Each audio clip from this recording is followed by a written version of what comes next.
Beshem Ha'af, Vehaben, Veruah HaKodesh, Ha-Elohim Echad. Di dalam nama Bapa dan Putra dan Roh Kudus, Allah yang Esa. Amin. Shalom, selamat pagi. Kita akan membicarakan satu film serial, The House of David, mengangkat suatu topik yang sangat kontroversial. Benarkah Daud adalah anak haram dari Isai? Amazon Studio telah merilis serial film kontroversial The House of David. Primernya telah ada sejak Februari tahun 2025 yang menelusuri kehidupan Daud dari asal-usulnya yang sederhana hingga pemerintahannya yang kontroversial, namun tetap diberkati Allah sebagai Raja Israel. Bangsa pilihan Allah, Am Segulah. Film serial ini mengadaptasi teks-teks kitab suci, juga teks ekstra biblikal, yaitu teks tradisi Yahudi ke dalam sebuah karya film yang menghadirkan tantangan. Di situ menghadirkan banyak alternatif kisah yang berasal dari celah dan pertanyaan yang tak terjawab dalam narasi kitab suci yang dianggap tidak lengkap, dan itu seringkali menimbulkan alternatif cerita yang biasanya dicatat di dalam kitab-kitab tradisi Yahudi atau sumber kitab-kitab apokrifa untuk mengisi ketidaklengkapan kisahnya. Mereka mengemasnya dalam bentuk seolah untold story. Dan ini tentu saja menarik bagi para pembuat film. Untuk kisah-kisah alternatif ini biasanya membuat golongan gerejawi langsung naik pitam, mengatakan film ini sesat. Lalu para penonton Kristen cenderung menyalahkan penulis skenario film itu ketimbang mencari sumber-sumber materinya. Sebuah film tentu saja sering dibuat tambah-tambahan bumbu-bumbu cerita untuk memberikan nilai dramatis dari suatu gagasan hipotesis yang dianggap masuk akal secara tekstual untuk menciptakan produksi film yang menarik minat penonton. Dalam film The House of David, para kreator film ini memberikan narasi yang menggambarkan Daud sebagai anak haramnya Isai. Interpretasi ini tentu saja mengejutkan penonton, memunculkan pertanyaan, apakah penggambaran ini valid? Jika benar, Daud adalah anak haram, bahasa Ibraninya mamser dari Isai, maka Daud seharusnya tidak akan pernah menjadi bagian dari jemaat Tuhan di Israel. Apalagi sebagai Raja Israel yang keturunannya nanti terhitung sebagai garis mesianik di dalam pemerintahan ilahi yang kekal. Dicatat di dalam 2 Samuel 7 ayat 12-16.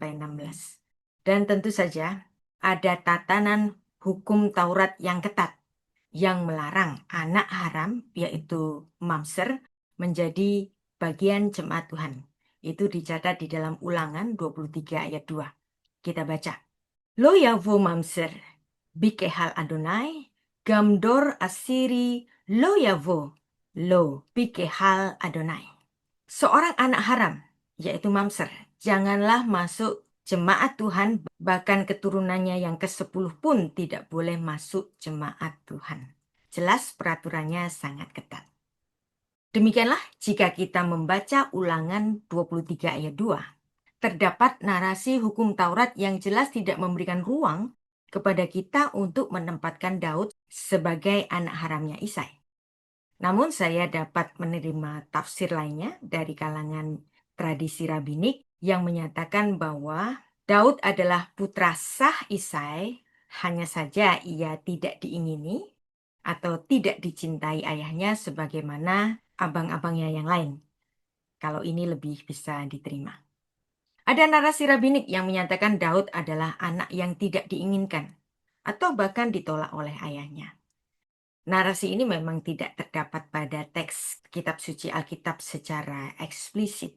Pemahaman ini hanya berdasarkan tradisi Yahudi yang berkembang dalam literatur midrasik dan komentar rabbinik. Narasi ini berusaha menjelaskan mengapa Daud tidak dipanggil oleh Isai ketika Nabi Samuel datang untuk mengurapi salah satu putra Isai. 1 Samuel pasal 16. Narasi-narasi rabbinik yang menyatakan Daud kurang dicintai oleh ayahnya adalah yang pertama, Midrash Tehilim untuk Mazmur 118 ayat 22, batu yang dibuang oleh tukang bangunan telah menjadi batu penjuru.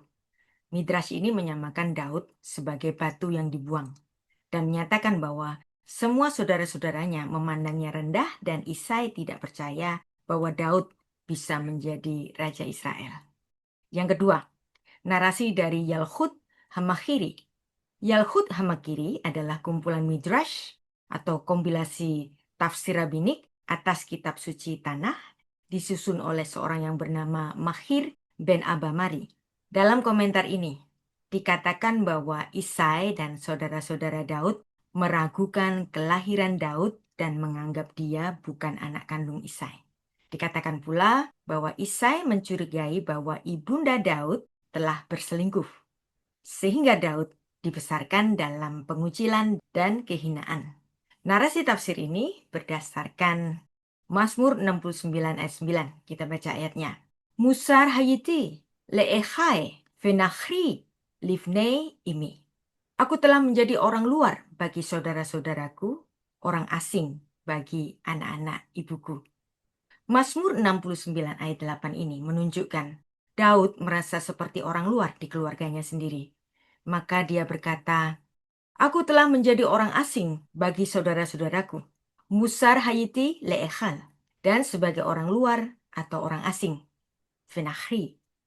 Bagi anak-anak ibuku. Lebenei ini. Kata Ibrani yang diterjemahkan orang asing berasal dari kata Ibrani musar.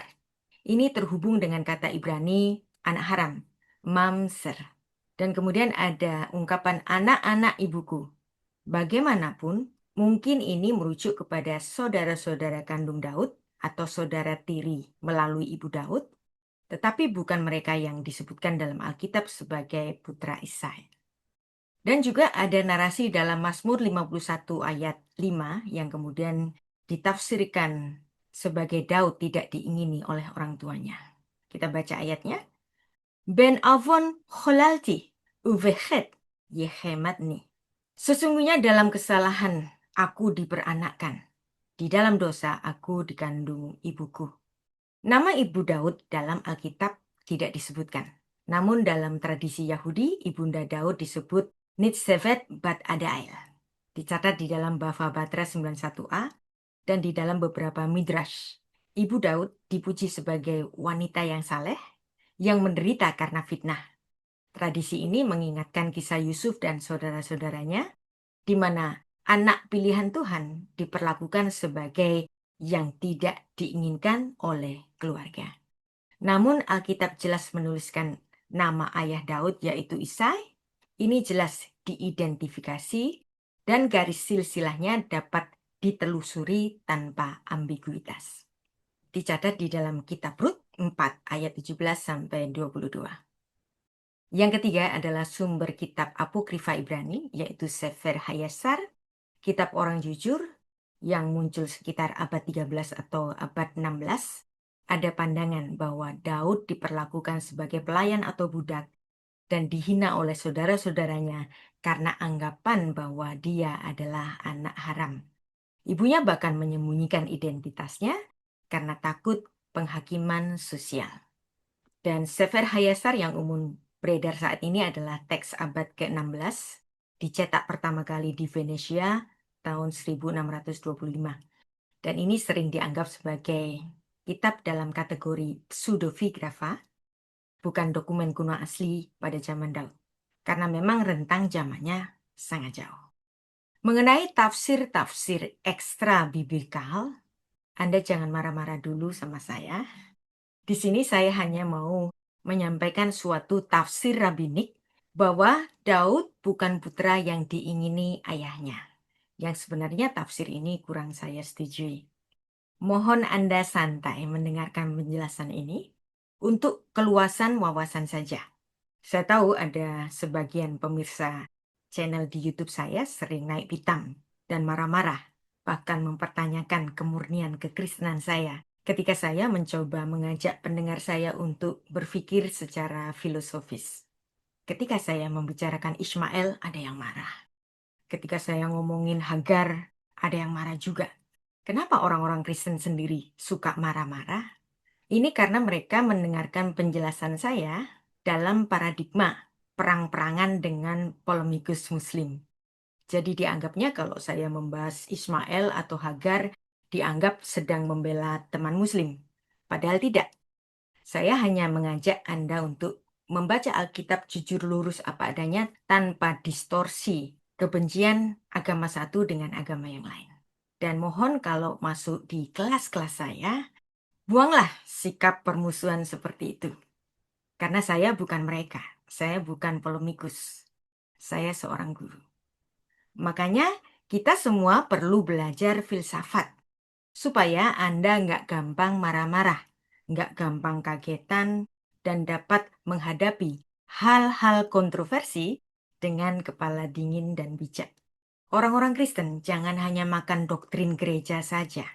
Jangan cuma dengar khotbah-khotbah berkat doang. Jangan cuma dengar kata-kata motivasi para pester-pester karismatik di mimbar minggu.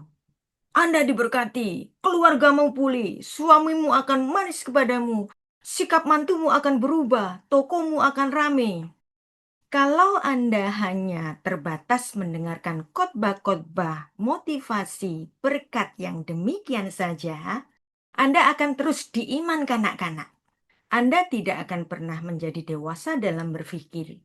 Jemaat model taman kanak-kanak yang beginilah yang gampang diternak oleh pester-pester mega church yang keren-keren itu. Maka mari kita semua berlatih filsafat. Dan kitab suci kita sumber dari segala pelajaran hikmat, yaitu filsafat. Hashem bechokmah jasad aretz. Amsal 3 ayat 19. Dan menyambung lagi mengenai Daud. Sekali lagi, Daud tidak dapat dipandang sebagai anak haram atau mamser. Sebagaimana dinyatakan dalam kitab-kitab apokrifa, Sefer Hayasar, namun sebagai individu, salah satu putra dari antara banyak putra-putra bapaknya. Daud mungkin bisa dipandang sebagai putra yang tidak diinginkan Isai. Sebagai putra yang tidak favorit, Daud boleh direndahkan oleh abang-abangnya sendiri. Tetapi menyatakan Daud adalah anak haram atau mamser seperti di film The House of David ini adalah hal yang memang kelewatan. Sehingga penting bagi kita untuk menimbang konteks biblikalnya. Dalam 1 Samuel 16 ayat 10-11, ketika Nabi Samuel datang untuk mengurapi anak Isai, dinyatakan demikian. Demikianlah Isai memperkenalkan ketujuh anaknya kepada Samuel, tetapi Samuel berkata kepada Isai, "Semua ini tidak dipilih Tuhan." Lalu Samuel berkata kepada Isai, "Inikah semua anakmu?" Jawabnya, "Masih tinggal yang bungsu, tetapi ia sedang menggembalakan kambing domba." Teks ini menunjukkan Daud tidak dianggap cukup penting untuk dipanggil, walau semua putra-putra yang lain sudah hadir. Midrash Rabbinik memperbesar kesenjangan ini dan membacanya sebagai indikasi bahwa Daud memang agaknya diremehkan sebagai bagian dari keluarga. Demikian teks yang ditulis dalam Mazmur 27 ayat 10. Ki avi ve'imi azavuni va'adonai ya asveni. Sekalipun ayahku dan ibuku meninggalkan aku, namun Tuhan menyambut aku. Lantas apa makna pernyataan Daud dalam Mazmur 118 ayat 22 mengenai batu yang terbuang, yang juga kemudian ditafsirkan secara bebas sebagai Daud anak haram atau mamser? Kita baca ayatnya dulu. Even ma'asu habonil haitah lerosh bina. Batu yang dibuang oleh tukang-tukang bangunan telah menjadi batu penjuru. Dan mari kita membaca Mazmur 118 ayat 22 dalam tujuan teologis Midrash untuk keberadaan Daud di keluarganya, yang menekankan tema penolakan dan pemilihan Allah. Seringkali Allah memilih orang yang ditolak manusia. Dan teks ini membangun narasi mesianik, bahwa Daud sebagai figur, Daud sebagai leluhur dari Mesias, dia sekaligus menjadi lambang batu yang dibuang tetapi dijadikan batu penjuru. Ayat ini kemudian dikutip dalam Perjanjian Baru di dalam Matius 21 ayat 42. Dan dalam membela kehormatan ibunda dari Daud, yaitu Nitsefet ban Adael, yang menjadi salah satu dari istri Isai, Midrash memberikan narasi bahwa Ibunda Daud sebenarnya tidak bersalah. Ia adalah perempuan yang setia dan bahwa Allah tahu kebenarannya sejak semula. Walau bagian-bagian seperti Mazmur 51 ayat 5 menyatakan, dalam dosa aku dikandung ibuku, dan Mazmur 69 ayat 8 yang menyatakan, aku telah menjadi orang asing bagi saudara-saudaraku, dapat diinterpretasikan secara bebas dan cara yang berbeda-beda, namun perlu kita mengerti. Ketidakhadiran Daud dalam 1 Samuel pasal 16 dapat dijelaskan dengan menimbang usia Daud yang sangat belia. Mungkin dia dipandang terlalu belia dibanding abang-abangnya, atau perannya sebagai gembala dianggap tidak penting. Sikap Isai yang tidak segera menampilkan diri Daud sebagai putra bungsunya belum tentu karena rasa malu. Apalagi dikaitkan dengan tafsir yang terlalu jauh bahwa Isai malu atas keberadaan Daud karena dia adalah anak haram. Isu anak haram inilah yang dijadikan isu dalam film kontroversial The House of David. Dan kita harus mengerti, cerita-cerita ekstra biblikal, cerita-cerita di luar Alkitab kanonik, baik yang berasal dari abad ke-5 atau ke-6 Masehi, atau bahkan yang lebih baru, secara historis tidak dapat diandalkan. Mereka terlalu jauh untuk dapat menjadi saksi sejarah atas kisah aslinya. Mereka tidak dapat memberikan informasi kontekstual yang andal yang dapat menjadikan bukti keharaman dari kelahiran Daud yang sebenarnya adalah putra yang sah. Tapi tampaknya teks Alkitab ini sengaja dilemahkan untuk memuat isu film yang mungkin diinginkan menjadi viral saja. Anda tentu tetap boleh menonton film The House of David di Amazon tanpa perlu terprovokasi dengan narasi-narasi yang menggelitik yang berasal dari teks ekstra biblical. Jangan menjadi bingung dengan adanya narasi kontroversi di film ini. Marilah kita waspada, jangan mau diombang-ambingkan dengan keinginan viral dari sebuah film yang baru diproduksi ini. Mari terus bersemangat untuk mempelajari Alkitab supaya kita tidak mudah terbawa arus pada kisah Alkitab yang sudah dibelokkan. Ada pesan menarik dari kisah mula-mula Daud menerima panggilan Allah. Ketidakpedulian Isai terhadap Daud sebagai putra bungsu yang dianggap terlalu belia dan kurang pengalaman justru menjadi paradigma ilahi. Kita baca 1 Samuel 16 ayat 7. Vayomer Adonai el Shmuel, al tabet el mar'ehu, ve'el gevuha, komato ki me'astihu, ki lo asher yir'eh ha'adam, ki ha'adam yir'eh la'enaim, vadonai yir'eh la'levav. Tetapi berfirmanlah Tuhan kepada Shemuel, janganlah pandang parasnya atau perawakannya yang tinggi, sebab aku telah menolaknya. Bukan yang dilihat manusia, yang dilihat Allah. Manusia melihat apa yang di depan mata, tetapi Tuhan melihat hati. Daud yang pernah diabaikan sebagai manusia, ternyata dia dipilih Tuhan untuk menjadi Raja Israel. Ini mengajarkan bahwa nilai manusia ditentukan oleh Allah, bukan oleh manusia. Inilah sisi positif mengenai tertolaknya Daud. Ini untuk menjadi pelajaran kehidupan yang berharga bagi kita. Seperti Daud, dia dulu pernah diremehkan di antara keluarganya sendiri. Namun kemudian Daud menjadi yang terkemuka. Ketika kita dipanggil Tuhan untuk melayaninya, kita semua berawal dari kurangnya pengalaman. Namun Tuhan tentu saja memperlengkapi kita dengan hikmat kebijaksanaan darinya dan penyertaannya bahwa dia berserta kita dalam studi, dalam berlatih, dalam melakukan keputusan-keputusan penting, dan kita semua diundang untuk bangkit dari pinggiran untuk menyanyikan mazmur syukur, mazmur pertobatan, dan pujian. Dan marilah terus kita percaya bahwa hidup kita ini dapat ditenun menjadi kain permadani yang indah untuk menuju jalan perjanjian yang kekal dengan Allah.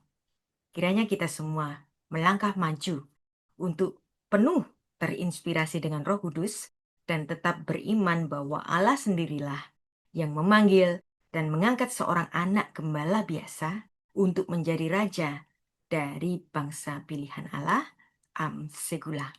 Demikian pun kita, Anda dan saya yang tidak layak ini kemudian dilayakkan di dalam panggilan Allah yang memberikan kesempatan bagi kita untuk menjadi warga kerajaan surga.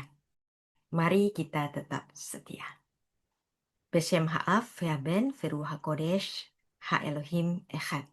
Di dalam nama Bapa dan Putra dan Roh Kudus, Allah yang Esa. Amin.